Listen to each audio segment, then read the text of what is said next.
আসসালামু আলাইকুম, আশা করি তোমরা সবাই ভালো আছো।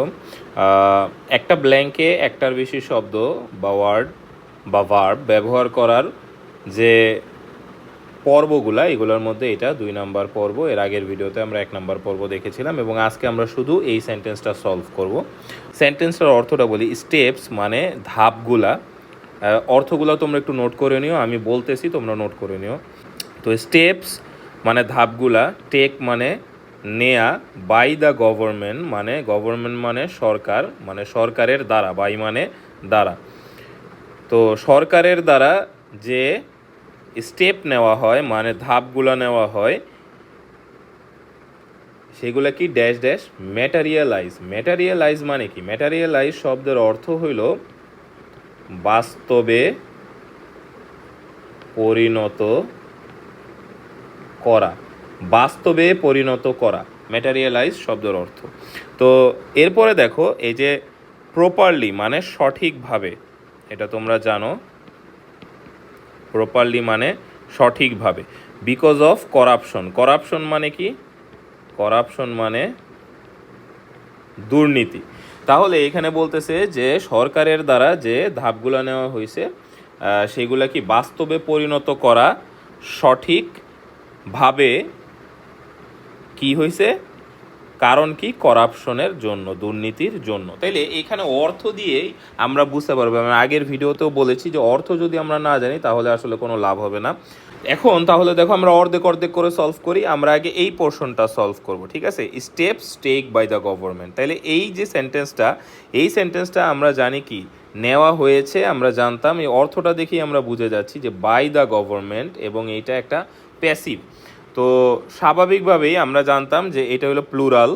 এই যে স্টেপস, এটা হলো সাবজেক্ট, এই স্টেপসটা হলো এই বাক্যের সাবজেক্ট, তাই সাবজেক্টটা হবে প্লুরাল। এবং প্লুরাল হওয়ার ফলে যেটা হইতো যে আমাকে এখানে আর ব্যবহার করতে হইতো, একটা অক্সিলারি ভার্ব, এবং এইটার সাথে কি করতে হইতো? ভার্বের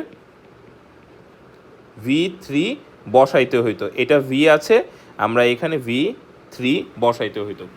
steps are taken by the government. আচ্ছা, এখন আমি যে এটা লিখলাম, এটা কি কতটুকু কি হয়েছে এটা আমরা পরের সেন্টেন্সে দেখলে বুঝতে পারবো। এই যে সেন্টেন্সটা এখন আমি সলভ করব, materialise properly by the corruption. এখন দেখো অর্থ আমাকে কি বলতেছে, যে যে ধাপগুলা নিছিল সরকার, সেটা কি হয়েছে? সেটা সঠিকভাবে বাস্তবায়ন করা হয়েছে।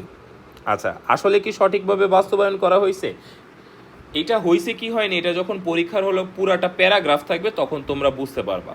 কিন্তু আসলে আমি তোমাকে বলে দিচ্ছি, এখানে সঠিকভাবে হয় নাই। তাহলে খেয়াল করো, সঠিকভাবে যদি না হয় তাহলে অর্থটা কি ঠিক আছে? ম্যাটেরিয়ালাইজ না, এখানে আমার নেগেটিভ করতে হবে। তাহলে নেগেটিভ যদি বাক্যটাকে করতে চাই, তাইলে দেখো কি করতে হবে। এই যে এইটা যেহেতু প্যাসিভ ইয়ের অংশ, মানে প্যাসিভ সেন্টেন্সের অংশ, এইখানে তখন কি হবে জানো? এখানে হবে নেগেটিভ করতে হইলে নট ম্যাটেরিয়ালাইজড। এই যে একটা খেয়াল করো, আমি নেগেটিভের জন্য নট বসাইলাম, আর এই যে ম্যাটেরিয়ালাইজড এটা হইলো কি আমার, এটা হলো V3, কারণ ম্যাটেরিয়ালাইজ V1 দেওয়া আছে, আমি V3 বসাইলাম। কারণ কি আমার পুরা সেন্টেন্সটাই হইলো প্যাসিভ। আচ্ছা, এখন দেখো এখানে কতটুকু সঠিক কতটুকু ভুল হয়েছে এটা আমি তোমাকে এখন বলতেছি। এটাই হলো আমাদের মেইন জিনিস এই সেন্টেন্সের। অনেকেই আমরা এইভাবে সলভ করে ফেলবো, কিন্তু এইটাও ভুল হয়েছে, এইটাও ভুল হয়েছে। আচ্ছা, এখন কেন ভুল হয়েছে আমি এটা বলতেছি। এই যে আর, এই ভার্বটা আমাকে কেটে ফেলতে হবে। কেটে ফেলে এই ভার্বটা আমাকে এইখানে লাগাইতে হবে। আর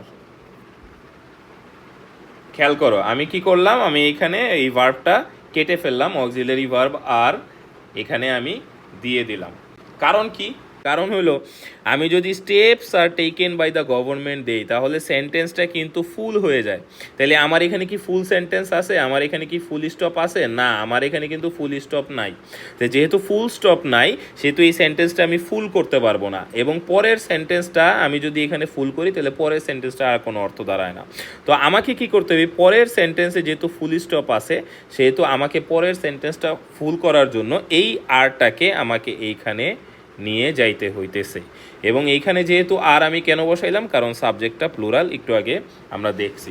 তাহলে এই যে মানে অর্থটা যদি আজকে এখানে ফুল স্টপ থাকতো তাইলে আমি এখানে আর টেকেন বসাইতাম, এটাই ঠিক ছিল, ঠিক আছে। কিন্তু এখন আমি শুধু টেকেন বসাবো, আরটাকে বসাবো না, ঠিক আছে। তো আজকে এই পর্যন্ত, নেক্সট ক্লাসে আবার তোমাদের সাথে দেখা হবে।